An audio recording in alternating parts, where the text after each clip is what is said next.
الحمد للہ رب العالمین والصلاة والسلام علی سید الانبیاء والمرسلین اما بعد فاعوذ باللہ من الشیطان الرجیم بسم اللہ الرحمن الرحیم وقرن فی بیوتکن صدق اللہ العظیم، اور اپنے گھروں میں ٹھہری رہو۔ آج کا جو میرا عنوان ہے وہ ہے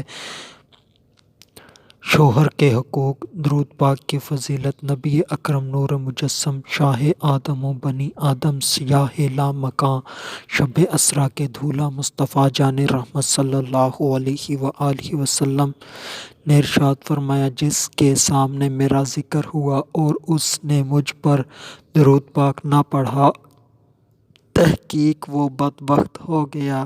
صلو علی الحبیب صلی اللہ تعالی علی محمد صلی اللہ علیہ وآلہ وسلم۔ اب وہ حقوق بیان کیے جائیں گے جو کہ ایک عورت نے اپنے شوہر کو دینے ہوتے ہیں۔ آج کے معاشرے میں عورتیں یہ حقوق اپنے شوہر کو نہیں دیتی، تو جس کی وجہ سے معاشرے کے اندر خرابی پیدا ہوتی ہے اور مسائل کھڑے ہوتے ہیں۔ ان حقوق کا ادا کرنا عورت کے اوپر لازم ہے، ضروری ہے۔ ان حقوق کو ادا کر کے ہی وہ اللہ کی بارگاہ میں اللہ کو راضی کر پائے گی، اللہ کی بارگاہ میں کامیابی و کامرانی حاصل کر پائے گی۔ دین اسلام وہ پیارا مذہب ہے جس کے اندر اس نے ہر مسلمان کو، چاہے وہ مرد ہو یا عورت ہو، اس کو زندگی گزارنے کے اصول اور قوانین دیے ہیں۔ اگر وہ مسلمان چاہے مرد ہو یا عورت ہو، ان اصول اور قوانین کے مطابق زندگی گزارتا ہے تو اس کو دنیا میں بھی کامیابی ملتی ہے اور آخرت میں بھی کامیابی ملتی ہے۔ اگر وہ ان قوانین کی خلاف ورزی کرتا ہے تو دنیا میں بھی ذلیل و رسوا ہوتا ہے اور آخرت میں بھی ذلیل و رسوا ہوتا ہے۔ تو دین اسلام کے اندر دو طرح کے حقوق ہیں، ایک حقوق اللہ، دوسرا حقوق العباد۔ اب حقوق اللہ کی تفصیل پیش کی جائے گی۔ حقوق اللہ میں پہلا حق یہ ہے کہ اللہ تعالیٰ کی وحدانیت، ایک ہونے کا اقرار کرنا۔ دو، اللہ تعالیٰ کی نازل کردہ کتابوں پر ایمان لانا۔ تین، قرآن مجید کو اللہ پاک کا سچا کلام ماننا۔ چار، سرکار مصطفیٰ صلی اللہ علیہ وآلہ وسلم کو اللہ پاک کا آخری نبی ماننا اور آپ صلی اللہ علیہ وآلہ وسلم کی تعظیم و توقیر کرنا۔ پانچ، اسلام کو اللہ تعالیٰ کا دین برحق ماننا۔ چھ، اللہ تعالیٰ کی جملہ احکام پر عمل کرنا۔ اللہ تعالیٰ کی رضا حاصل کرنے کی کوشش کرنا۔ آٹھ، اللہ تعالیٰ کو سب سے بڑھ کر اپنا مہربان اور مالک جاننا۔ نو، اللہ تعالیٰ کو ہر عیب سے پاک جاننا۔ 10، ہر حال میں اللہ تعالیٰ کا شکریہ ادا کرنا۔ ان کے علاوہ نواہی یعنی جن چیزوں سے بچنے کا حکم اللہ تعالیٰ نے فرمایا ان سے دور رہنا بھی ضروری ہے۔ اور حقوق العباد کے اندر جو حقوق آتے ہیں ان میں سب سے پہلے والدین کے حقوق، رشتہ داروں کے حقوق، بیوی کے حقوق، شوہر کے حقوق، استاد کے حقوق، شاگرد کے حقوق، پڑوسیوں کے حقوق وغیرہ شامل ہیں۔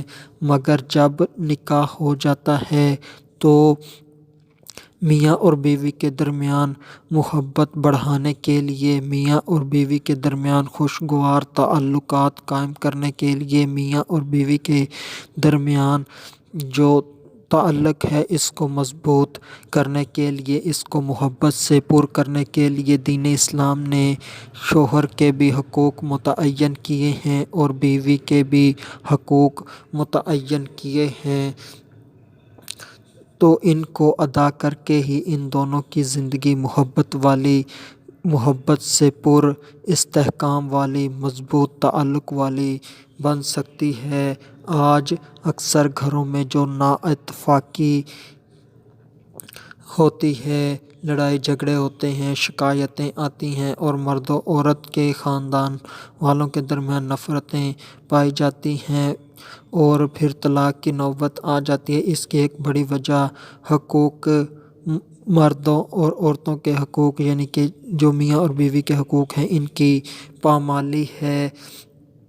مرد یہ چاہتا ہے کہ اس کی بیوی پوری طرح قید ہو اور وہ اچھی زندگی گزارے، اور عورت یہ چاہتی ہے کہ شوہر اس کا غلام بن جائے۔ اب یہ دو سوچیں ہیں اور یہ دونوں سوچیں غلط ہیں۔ جب اس طرح کی سوچ دونوں طرف سے ہوگی تو زندگی کی گاڑی کا چلنا بہت مشکل ہو جائے گا اور پھر جدائی ہو جائے گی، لڑائی جھگڑے ہوں گے۔ اس کے لیے ہر عورت کو اپنے شوہر کی پوری پابندی کرنے کی کوشش کرنی چاہیے۔ انشاءاللہ اس کا نتیجہ بہت اچھا نکلے گا۔ اب جو عورت نے ادا کرنا ہے شوہر کا حق وہ یہ ہے کہ شوہر جو بیوی ہے وہ اپنے شوہر کی اطاعت و فرما برداری کرے۔ اگر وہ کام جائز ہے، مباح ہے، یعنی کہ شوہر کسی کام کے کرنے کا حکم دیتا ہے اور وہ کام کرنا جائز ہے، مباح ہے، تو عورت کے اوپر لازم ہے کہ وہ اپنے شوہر کی اطاعت کرے، چاہے وہ کام کتنا ہی مشکل کیوں نہ ہو، اور اپنے شوہر کی رضا اور خوشنودی کا خیال رکھے، اس لیے کہ اللہ کے پیارے رسول صلی اللہ علیہ وآلہ وسلم نے عورت کے لیے شوہر کے حقوق کی بہت تاکید فرمائی ہے، جیسا کہ ارشاد ہے، اگر میں کسی کے لیے سجدہ کرنے کا حکم دیتا تو بیوی کو ضرور حکم دیتا کہ وہ اپنے شوہر کو سجدہ کرے، اور اگر شوہر بیوی کو یہ حکم دے کہ فلاں پتھر پیلے پہاڑ سے کالے پہاڑ پر لے جاؤ اور کالے پہاڑ سے سفید پہاڑ پر لے جاؤ، تو عورت کو یہ کام بھی کرنا چاہیے۔ تو اس حدیث مبارکہ کے اندر شوہر کی اہمیت بتائی گئی ہے کہ شوہر کی اہمیت کتنی زیادہ ہے۔ دین اسلام کے اندر جو سجدہ ہے وہ صرف اللہ پاک کی ذات کو ہی کیا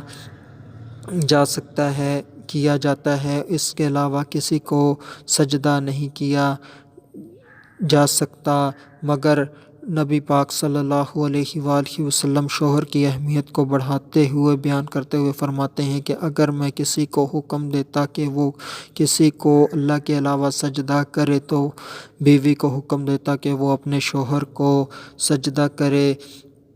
اور اس حدیث کے اندر یہ بھی بات بیان ہوئی کہ شوہر چاہے جتنا ہی مشکل کام کرنے کا کہے تو بیوی کے اوپر اس کام کا کرنا لازم ہے، ضروری ہے، بیوی اپنے شوہر کی اطاعت کرے۔ تو یہاں پر حدیث میں ایک مثال بیان کی گئی ہے پہاڑوں والی، اور ان کے مختلف رنگ بیان ہوئے ہیں، تو یہ بات سنتے جائیے کہ جو پہاڑ ہوتے ہیں یہ ایک ہی رنگ کے ایک ہی علاقے میں پائے جاتے ہیں۔ تو مثال کے طور پر جہاں پر سفید پہاڑ ہیں تو اسی جگہ قریب قریب آپ کو سیاہ پہاڑ نہیں ملیں گے، جہاں پر سیاہ پہاڑ ہیں وہاں پر قریب قریب سفید پہاڑ نہیں ملیں گے۔ اسی طرح جہاں پر سرخ پہاڑ ہیں تو وہاں پر پیلے پہاڑ نہیں ملیں گے، جہاں پر پیلے پہاڑ ہیں وہاں پر سرخ پہاڑ نہیں ملیں گے۔ بات کرنے کا مقصد یہ ہے کہ یہ جو پہاڑی سلسلے ہوتے ہیں یہ ایک طرح کے ہی ہوتے ہیں ایک علاقے میں، اور دوسرے علاقوں میں دوسرے رنگ کے ہوتے ہیں۔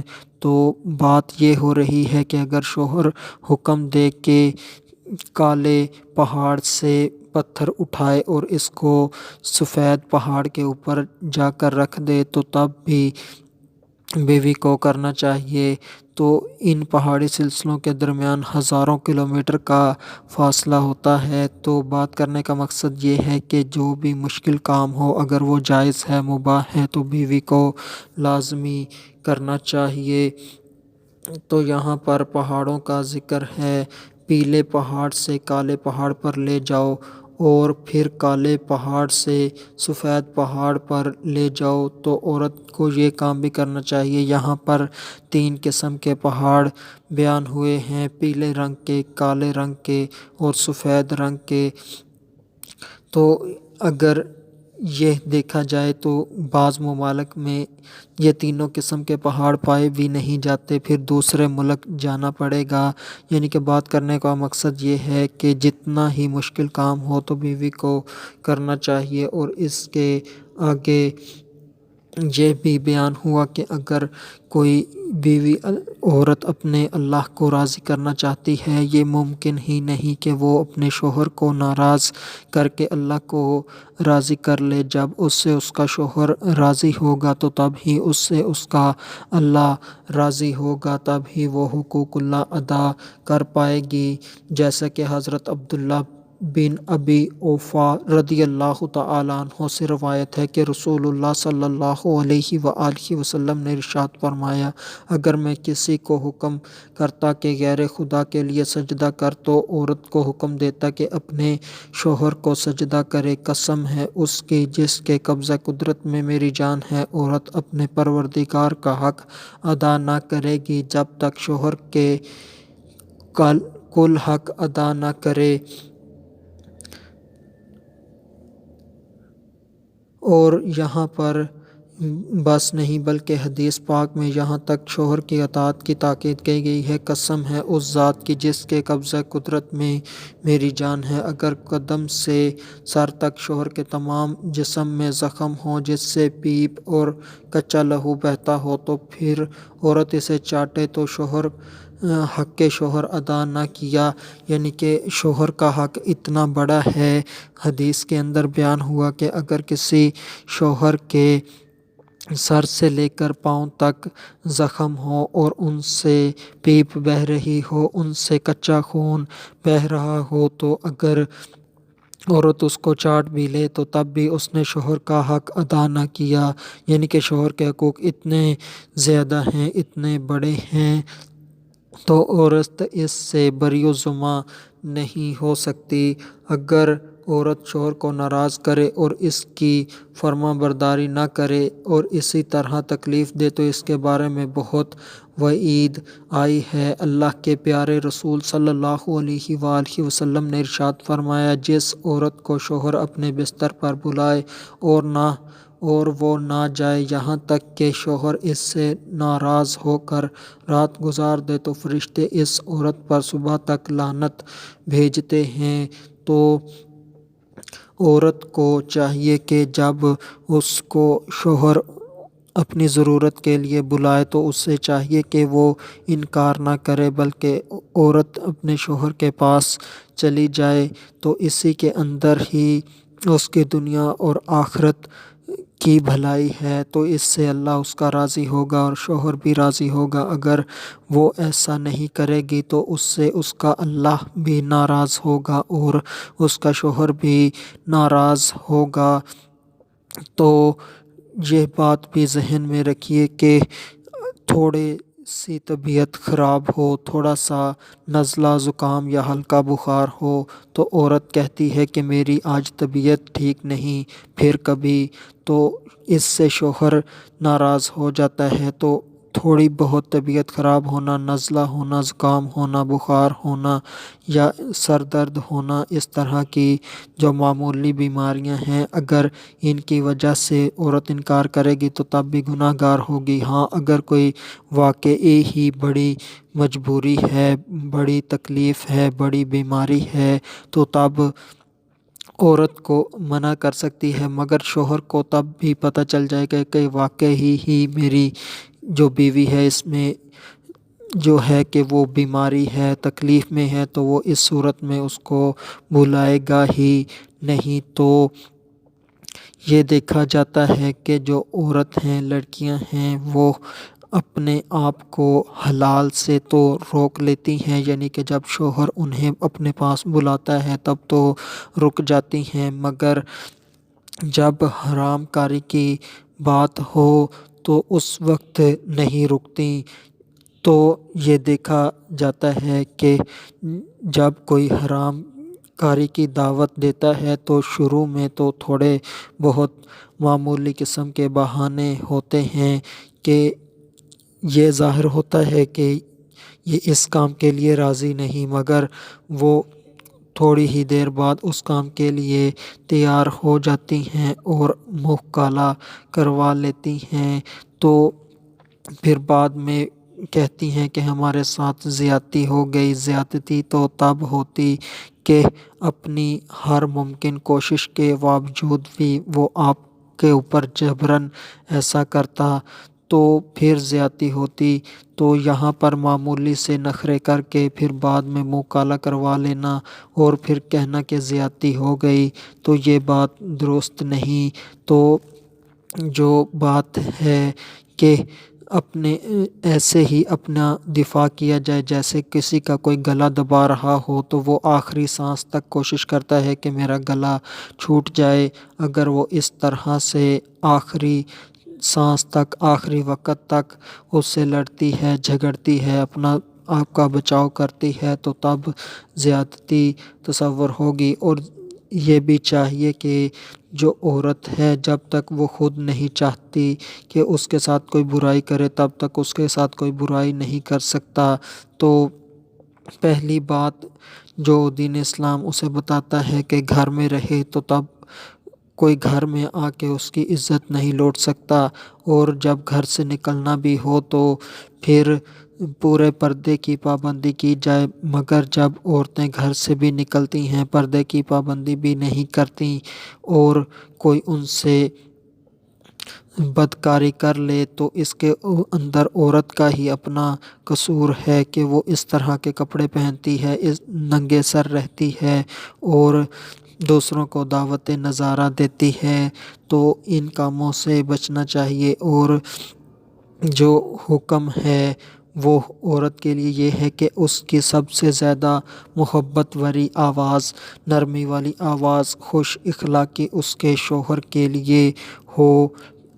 مگر یہ دیکھا جاتا ہے کہ عورتیں اپنے شوہر کے ساتھ تو پیار سے، محبت سے، ادب سے، عقیدت سے، نرمی سے، لجاجت سے بات نہیں کرتی، مگر جب کسی نامحرم سے بات کر رہی ہوتی ہیں تو خوب ہنس رہی ہوتی ہیں، خوب نرمی والا انداز، خوب جی جی کر کے بات کرتی ہیں۔ حالانکہ قرآن کا حکم ہے کہ جب کسی نامحرم سے بات کرنی پڑ جائے تو سیدھی بات کہو، کم از کم لہجہ اس قدر ہو کہ جو نامحرم ہے وہ بات کر رہا ہے اسے یہ معلوم ہو جائے کہ میں نے اس سے بات کی، اس کو اچھا نہیں لگا کہ میں نے اس سے بات کی۔ کم از کم اتنا تھوڑا سا لہجہ کرخت ہو، سختی والا ہو، مگر یہاں پر الٹ پایا جاتا ہے۔ نامحرم کے ساتھ نرمی سے، محبت سے، عاجزی سے، عقیدت سے اور نرم گفتگو کی جاتی ہے، جبکہ شوہر کے سامنے زبان چلائی جاتی ہے، اس سے جھگڑا کرتی ہیں، اس سے لڑائی کرتی ہیں۔ یہ سارا نظام الٹ ہو چکا ہے، تو عورتوں کو چاہیے کہ ان باتوں کا بھی خیال رکھیں، اور اس کے علاوہ جو شوہر کے حقوق ہیں وہ اس سے بھی زیادہ ہیں۔ اور دوسری جگہ ہے کہ حضرت معاذ بن جبل رضی اللہ تعالی عنہ سے روایت ہے کہ حضور اقدس صلی اللہ علیہ وآلہ وسلم نے فرمایا، جب عورت اپنے شوہر کو ایذا دیتی ہے تو حور عین کہتی ہے تجھے خدا تجھے قتل کرے، ایسا ایذا نہ دے، یہ تو تیرے پاس مہمان ہے، عن قریب تجھ سے جدا ہو کر ہمارے پاس آ جائے گا۔ بات یہ ہے کہ اللہ پاک نے مرد کے ہاتھ میں طاقت رکھی ہے اور عورت کے زبان میں طاقت رکھی ہے۔ جب مرد کو غصہ آتا ہے تو اس کے ہاتھ زیادہ چلتے ہیں اور زبان کم چلتی ہے، یعنی کہ وہ مرد جو ہے مار دھاڑ کرتا ہے، اور جو عورت ہے وہ اپنی زبان سے تکلیف پہنچاتی ہے، اور جو زبان کی تکلیف ہوتی ہے وہ زیادہ ہوتی ہے بنسبت ہاتھ کی تکلیف سے۔ اگر کوئی انسان کسی انسان کو تھپڑ یا مکہ مار دے تو اس کی تکلیف گھنٹے تک، آدھے گھنٹے تک رہ سکتی ہے۔ اگر کوئی کسی کو برا جملہ بول دے اور اس کے دل پہ لگ جائے تو اس کا اثر سالوں تک رہتا ہے۔ عورت جب بد کلامی کرتی ہے، چرب زبانی کرتی ہے، شوہر کو جلی کٹی سناتی ہے، اس کی خامیاں بیان کرتی ہے، اس کے گھر والوں کی خامیاں بیان کرتی ہے، اس کے عیب بیان کرتی ہے، اس کے عیب دوسروں میں پھیلاتی ہے، اس کے عیبوں کو اچھالتی ہے، تو اس شوہر کو اس سے زیادہ تکلیف پہنچتی ہے بنسبت اس کے کہ شوہر بیوی کو تھپڑ یا مکہ وغیرہ مارے، کیونکہ اس کا اثر گھنٹے 2 گھنٹے تک ختم ہو جائے گا، مگر جو لفظ ہیں، الفاظ ہیں، ان کی جو تکلیف ہے وہ بہت ہوتی ہے، اور جو لفظ کا مطلب ہے وہ ہے زخمی کرنا۔ جب لفظ ادا ہوتا ہے تو اس سے دوسرے کے دل کو تکلیف پہنچ سکتی ہے، کسی کا دل زخمی ہو سکتا ہے، تو عورتوں کو اس سے بچنا چاہیے کہ وہ اپنے شوہر سے لڑائی کریں، جھگڑا کریں، زبان چلائیں، تو اس سے بچیں۔ اگر وہ ایسا کریں گی تو حور کی ان کے اوپر، حور ان کو کہے گی کہ خدا تجھے قتل کرے، تو یعنی کہ وہ اس کے حق میں بد دعا کرتی ہے جب وہ اپنے شوہر سے لڑ رہی ہوتی ہے کہ خدا تجھے قتل کرے۔ اور یہ ہے کہ جو انسان کی زندگی ہے وہ دنیا کی بہت تھوڑی ہے، اگر وہ کسی عورت سے شادی کر لیتا ہے اور اس کی بد زبانی کو برداشت کرتا ہے، اس کے اوپر صبر کرتا ہے، تو یہ 50 60 سالہ 70 سالہ زندگی گزر جانی ہے۔ تو یہ عورت اپنے شوہر کو ناراض کرتی ہے اور اپنے رب کو ناراض کرتی ہے، تو جب یہ مرد صالح اس بات کے اوپر صبر کرتا ہے اور اللہ کی بارگاہ میں پہنچ جاتا ہے تو وہاں پر اس کو حوریں ملیں گی، تو وہ ان سے راضی اور خوش ہو جائے گا، کیونکہ حوروں کے اندر یہ دنیاوی عورتوں والے عیب نہیں ہوتے۔ تو اور حوروں کے پاس اس نے ان لمیٹڈ ٹائم، یعنی کہ لامحدود ٹائم رہنا ہوتا ہے، اربوں خربوں سال، یعنی کہ اس سے بھی زیادہ۔ تو اگر دنیا میں ایسا معاملہ ہے کہ اس کی بیوی بد زبان ہے، بد کلام ہے، محبت سے، نرمی سے بات نہیں کرتی، لڑائی جھگڑے کرتی ہے، فتنہ فساد کھڑا کرتی ہے، اس کے عیبوں کو اچھالتی ہے، تو اس کے اوپر صبر کرے اور آخرت میں اللہ پاک سے اجر پائے۔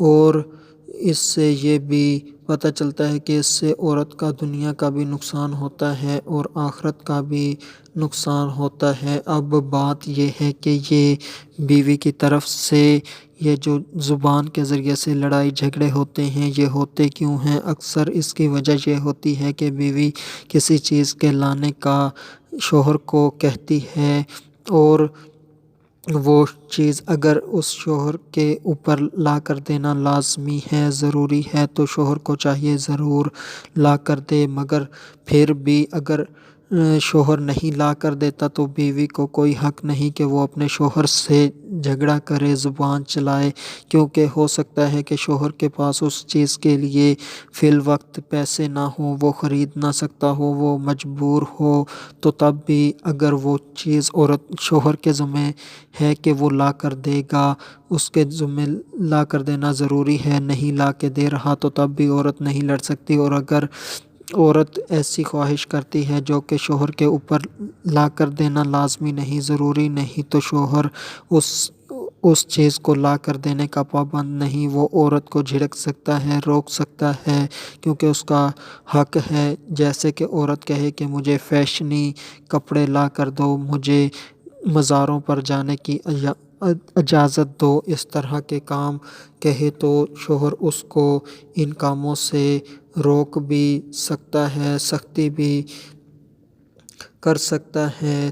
تو شوہر ڈانٹ ڈپٹ کر سکتا ہے، مگر عورت کو لمبی زبان نکالنے کی ضرورت اور اجازت نہیں۔ اور یہ بھی ہے کہ اگر عورت ہے، اس کو اس کے شوہر نے کہا ہے کہ تم نے گھر میں رہنا ہے، تو وہ عورت شوہر کی اجازت کے بغیر گھر سے نہ نکلے، اور جو روزہ ہوتا ہے نفلی روزہ، تو وہ بھی شوہر کی اجازت کے بغیر نہ رکھے، کیونکہ ہو سکتا ہے کہ شوہر کی طبیعت بیوی کی طرف مائل ہو جائے وظیفہ زوجیت ادا کرنے کے لیے، اور اس نے روزہ رکھا ہوا ہو، تو اس طرح اسے خام خواہ اس کام سے باز رہنا پڑے گا، تو اس کو تکلیف اٹھانی پڑے گی۔ حالانکہ وہ روزہ فرض نہیں تو نفل ہے۔ نفل روزہ شوہر کی اجازت کے بغیر عورت نہیں رکھ سکتی۔ اگر رکھ بھی لیا تو اس مرد نے اگر صبر کر لیا تو اس روزے کا ثواب مرد کو ملے گا، عورت کو نہیں ملے گا۔ عورت کو الٹا گناہ ہی ملے گا کہ اس نے کوئی نفل کام کیا اور اپنے شوہر سے اجازت نہیں مانگی۔ جیسا کہ ابو داؤد شریف میں حضرت ابن عمر رضی اللہ تعالی عنہما سے روایت ہے کہ رسول اللہ صلی اللہ علیہ وآلہ وسلم نے فرمایا، شوہر کا حق عورت پر یہ ہے کہ اپنے نفس کو اس سے نہ روکے اور سوا فرض کے کسی دن بغیر اس کی اجازت کے روزہ نہ رکھے۔ اگر ایسا کیا یعنی بغیر اجازت روزہ رکھ لیا تو گناہ گار ہوئی، اور بغیر اجازت اس کا کوئی عمل مقبول نہیں۔ اگر عورت نے کر لیا تو شوہر پر ثواب ہے اور عورت پر گناہ، اور بغیر اجازت گھر سے نہ جائے۔ اگر ایسا کیا تو اور جب تک توبہ نہ کرے اللہ اور فرشتے اس پر لعنت کرتے ہیں۔ عرض کی گئی، یا رسول اللہ صلی اللہ علیہ وآلہ وسلم، اگرچہ شوہر ظالم ہو؟ فرمایا، اگرچہ ظالم ہو، ہاں اگر شوہر اجازت دے دے بیوی کو کہ وہ نفلی روزہ رکھ لے تو پھر وہ روزہ نفلی رکھ لے تو اس کو ثواب بھی ملے گا۔ تو یہاں پر یہی بات ہے کہ جو حلال رشتے ہیں جن سے دین اسلام محبت کرنے کا حکم دیتا ہے، ان سے محبت کی جائے، ان سے نرمی سے بات کی جائے، ان کے حقوق ادا کیے جائیں، ان سے پیار و محبت کیا جائے، اور جن سے دین اسلام روکتا ہے ان سے رک جایا جائے۔ نامحرم کے ساتھ نرمی سے، محبت سے، مسکرا کر بات نہ کی جائے، اس کو دعوت زنا نہ دی جائے، نہ ہی اس کی طرف اتنا دھیان دیا جائے کہ وہ آپ کی طرف مائل ہو۔ تو ان تمام کاموں سے بچا جائے۔ اور یہ بھی دیکھا جاتا ہے کہ جن رشتوں سے دین اسلام نے محبت کرنے کا حکم دیا ان سے محبت نہیں کی جاتی۔ جو لڑکیاں غیر شادی شدہ ہوتی ہیں، جن کی عمر 20-25 سال ہوتی ہیں، اگر ان کا کوئی بھائی 5-7 سال کا ہو تو اور وہ کوئی تھوڑی بہت غلطی کرے، ذرا سا بھی غصہ دلائے، تو اس کے منہ پہ زور سے یہ لڑکیاں تھپڑ مار دیتی ہیں۔ اور اگر گھر میں کوئی مہمان لڑکا آ جائے جس کی عمر 5-7 سال ہو تو وہ اس کو اٹھاتی ہیں، چومتی ہیں، تو جو بھائی ہے اس کا زیادہ حق ہے کہ اسے چوما جائے، اسے اٹھایا جائے، جو کہ 5-7 سال کا ہو، اور لڑکی 20-25 سال کی ہو تو ایسا نہیں کیا جاتا۔ بھائی کے اوپر تو ظلم کیا جاتا ہے۔ اور جو کسی رشتہ دار کا بچہ ہے، ماموں کا بیٹا ہے، آنٹی کا بیٹا ہے، جو کہ 5-7 سال کا ہے اور لڑکی 20-25 سال کی ہے، تو اس کو اٹھاتی ہے، چومتی ہے، تو بھائی زیادہ حق رکھتا ہے۔ ان چیزوں کا بھی خیال رکھا جائے۔ آخر میں اللہ تبارک و تعالی سے دعا ہے کہ اللہ تبارک و تعالی ہمیں گناہوں سے بچائے اور نیکیوں کے اوپر ثابت قدم رکھے۔ وما علینا الا البلاغ المبین۔